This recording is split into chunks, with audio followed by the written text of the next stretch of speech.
اور ख़वातीन हज़रात, यहाँ पर आपको बताएं रमज़ान मुबारक 2023 के हवाले से आई है बहुत ही अहम खबर, जहाँ पर रोयते हिलाल कमेटी ने चांद से मुतल्लिक नई पेशन गोई कर दी है। आपको बताने जा रहे हैं इस अपडेट में। वीडियो में आगे बढ़ेंगे नाजरीन से गुजारिश है चैनल को सब्सक्राइब करना मत भूलें, वीडियो को लाइक और शेयर करें।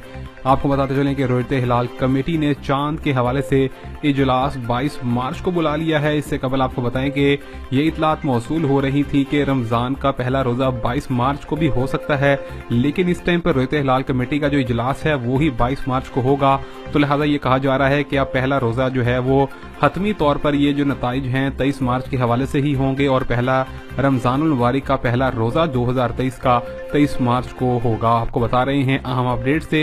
यहाँ पर मजहबी उमूर के सेक्रेटरी डॉक्टर आफ्ताब अकबर दुरानी ने ये मुकम्मल तौर पर प्रेस कॉन्फ्रेंस के अंदर बताया कि रमज़ान का जो चांद है वो 22 मार्च के हवाले से नजर आने के ज़्यादा इम्कानात हैं, जबकि 21 मार्च के हवाले से इम्कानात बेहद कम हैं। मज़ीद तफसीलात क्या होंगी आपको फराहम करेंगे नई अपडेट्स।